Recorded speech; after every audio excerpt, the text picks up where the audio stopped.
Burgundy and Gold family, listen up. Former coach Cliff Kingsbury made a horrible mistake that limited Terry McLaurin, and now, with David Blau, Scary Terry is about to have the most dominant year of his career. And I'm going to explain why this tactical shift makes him the ultimate weapon for Jaden Daniels and why he's going to tear up the league. But that's not all, because a third-round pick, Antonio Williams, is on the list for Rookie of the Year, and I'm going to reveal why it's not just May hype, but a sign that Adam Peters found a gem that could be the WR2 we desperately need. And to top it off, Dan Quinn has a master plan for Jackery Bill Krosky Merritt that's going to turn him into a total offensive threat, and I'm going to tell you how this expansion of his game will unlock a whole new level for our ground attack. Raise hail. Okay, I need you to follow me on this analysis because it's fundamental to understanding why the narrative around Terry McLaurin is about to change drastically. 2025 was a year to forget for McLaurin. 38 receptions, 582 yards, 3 touchdowns in 10 games. Numbers that look nothing like the Terry McLaurin we know.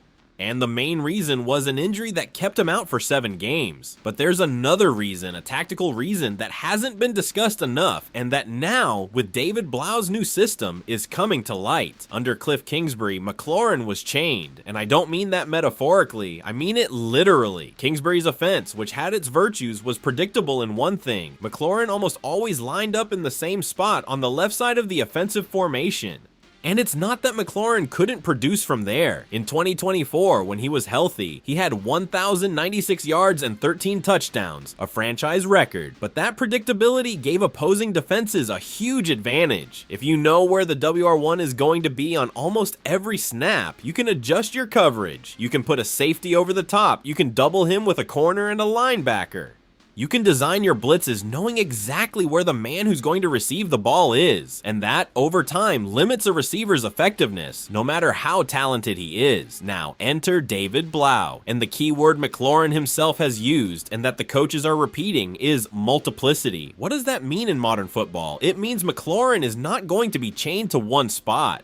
He's going to line up on the left side, on the right side, in the slot, even in the backfield in some formations. He's going to be in pre-snap motion. He's going to be a chess piece that Blau is going to move all over the field to create mismatches. And this is where McLaurin's genius is going to be unleashed. Because McLaurin is not just a fast route runner. He's one of the most precise route runners in the league. He has the ability to change direction without losing speed, to fool corners with his movements, to find holes in coverage. And if he can now do all that from different starting points, opposing defenses are going to have to guess. And when defenses guess, talented receivers win. Dan Quinn said it clearly. It'll definitely contribute to his game, and then how it features on different parts of the field, third downs, and red zones. This is not a casual comment. This is the head coach saying that the new system is designed to maximize his WR1's talent in a way the previous system did not. And the connection with Jaden Daniels. That's pure gold. McLaurin has been working with Daniels in OTAs, and the chemistry is palpable. The two connected on a deep shot in 7-on-7 drills last week. Another deep pass in play-action drills. This is not just being on the same page. This is building the trust you need for a quarterback to throw the ball to a receiver in a tight window in a critical moment of the game. Daniels already trusts McLaurin, and now, with a system that gives McLaurin more options, that trust is only going to grow. Furthermore, McLaurin is healthy, completely healthy, and that's the most important thing of all. After a complicated offseason last year with the contract extension and then the injuries, this has been a normal offseason for him, and a healthy McLaurin with a system that unleashes him and a quarterback who trusts him is an unstoppable force. And not only that, McLaurin is taking on an even bigger leadership role. Blau said that he sets the tone for the group, and we saw it in OTAs, coaching up Jaden Bradley, an undrafted rookie, on hand placement and releases. When Bradley caught a contested pass, McLaurin's voice was the loudest on the field. "I told you the ball would come," he shouted from the opposite sideline. That's leadership. That's being a true captain. McLaurin's joy for the game, for practicing, is evident. Quinn noticed it, and that joy is contagious. It creates an atmosphere of trust and optimism on the team. And that, fam, is what you need to build a winning culture. So, while other teams are still chasing expensive receivers like Ayuk, the Commanders have their WR1 at home, healthy, motivated, and in a system that is finally going to unleash all his potential. And that, to me, is much bigger news than any Ayuk trade rumors. And speaking of receivers, let's move on to a name that's generating quiet but significant hype in Ashburn. Antonio Williams, 73rd pick of the 2026 draft, 3rd round, and he appeared on Bleacher Report's list of the 7 players most likely to win Offensive Rookie of the Year. He's the only 3rd round pick on that list. The other 6 are 1st and 2nd round picks. The usual favorites, the big names, the players teams paid 1st round money for, and Williams is right there with them. Now, before anyone says this is May hype, that Bleacher Report puts names on lists to generate clicks, and that a 3rd round pick rarely has the immediate impact needed to win that award, let me give you the full context, because the reason Williams appears on that list is not arbitrary. It's the result of a specific profile that fits a specific situation in Washington in a way that doesn't always happen in the NFL. Let's start with the Clemson numbers, because I don't think they're being analyzed enough in the general Commanders coverage. Williams spent 4 seasons at Clemson. In 3 of those 4 seasons, he recorded at least 55 receptions and 604 yards. That's not an accidental statistic. That's consistent production in an elite college program that historically isn't known for producing immediate impact receivers in the NFL.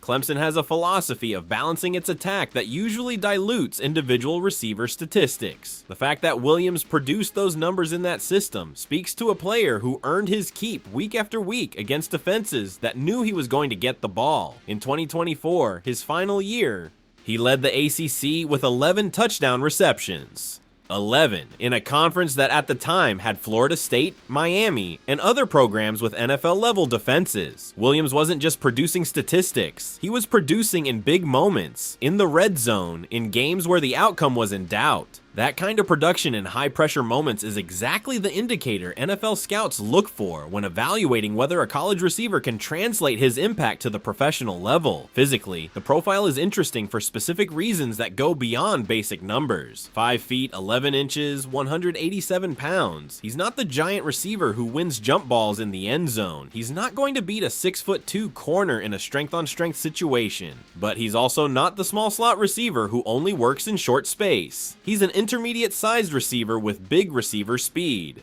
4.41 in the combine. That number puts him in the top 10% for speed for his position in this draft. And the combination of that size with that speed is what gives Bleacher Report's analysis real substance. Williams can line up on the outside and win on vertical routes thanks to his speed.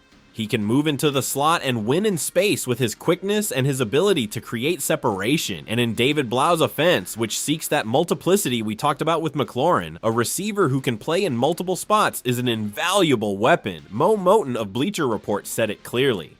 Antonio Williams could take on a prominent role in the Commanders' aerial attack if he turns heads in the summer. And the key here is prominent. He's not talking about a rotational receiver. He's talking about a player who can have a high target volume in his rookie year. And the reason that's possible is the current depth chart situation. Beyond McLaurin, it's a wasteland. Luke McCaffrey, Treylon Burks, Diami Brown, Jalen Lane. They are players with potential, yes. But none have shown the consistency or target volume you need from an NFL WR2, and that opens the door for a rookie like Williams, who arrives with a consistent production profile in college and a work ethic that coaches are already praising to make an immediate leap. The question for Williams is not whether he has the talent, it's whether he can learn the playbook fast enough and whether he can handle the pressure of being a key target in an NFL offense from day one. And if the OTA reports are any indication, he's doing exactly that. So while everyone waits for the big trade for a WR2, don't underestimate the 3rd round rookie who's already on the roster and who could be the biggest surprise of the season. And to close, let's talk about a player we already know, who already gave us moments of joy in a dark season, and who Dan Quinn now wants to take to the next level. Jackery Bill Krosky Merritt. Bill was one of the few bright spots in the 2025 season. 805 rushing yards on 175 carries, 8 touchdowns. A player who arrived without much fanfare and who won the fanbase's heart with his running style. Quinn described him as having natural running instincts, and that's exactly what we saw.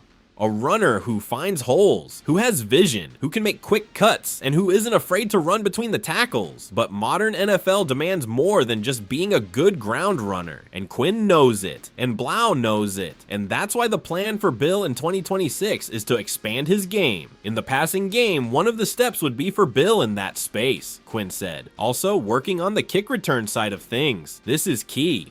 Last year, under Kingsbury, Bill was primarily an early down threat. Defenses knew it, and that limited his effectiveness because they could focus on stopping the run. If Bill can develop his hands in the passing game, if he can become a threat out of the backfield on short routes, on screens, in third down situations, that makes him a 3-down back. And a 3-down back is invaluable in today's NFL. Not only because it gives you more offensive options, but because it allows you to keep the same running back on the field in different situations, making it harder for the defense to guess whether it's going to be a run or a pass. And the mention of kick returns is another indication of how Quinn and Blau want to maximize his value. Bill has the speed and cutting ability that would make him an excellent returner. And in a league where special teams are increasingly important, having a player who can contribute in multiple phases of the game is a huge asset. The competition in the backfield is fierce. With Katron Allen arriving in the draft and other options on the roster, Bill can't rest on his laurels. But the fact that Quinn is outlining these next steps for him, instead of just saying he has to fight for his spot, is a sign that the coaching staff believes in his potential. Quinn wants to see Bill elevated in the passing game and on returns. And if Bill can deliver on that, if he can become that complete back that Blau's offense needs, then the Commanders will not only have an unleashed WR1 and a promising rookie WR2, but also a versatile running back who can move the chains in multiple ways. And that, fam, is what it takes to build an explosive offense in the NFL. That's where things stand today in the DMV, fam. Terry McLaurin, our WR1, is healthy, motivated, and in a system that is finally going to unleash all his potential. David Blau's multiplicity is the key, and McLaurin is ready to explode. Antonio Williams, the third-round rookie nobody is watching, is appearing on Rookie of the Year lists, and his profile fits perfectly with what this offense needs. Don't underestimate May hype when it comes with substance. And Jackery Bill Krosky Merritt, our star running back from last year, is being challenged by Dan Quinn to expand his game, to become a threat in the passing game and on special teams. If Bill takes that step, this offense is going to be much harder to stop. The solution to Daniel's WR2 problem isn't coming from a trade, it's coming from McLaurin's evolution, Williams' ascent, and Bill's versatility. And that, fam, is a much more exciting story than any Ayuk rumor. Tell me in the comments. Do you think McLaurin will have his most dominant year under Blau? Will Antonio Williams be Rookie of the Year? And can Bill become a 3-down back? I want that debate because this conversation is what really matters for the future of the Commanders. You know what to do. Like, comment, and stay close because this is just getting started. Raise hail, always.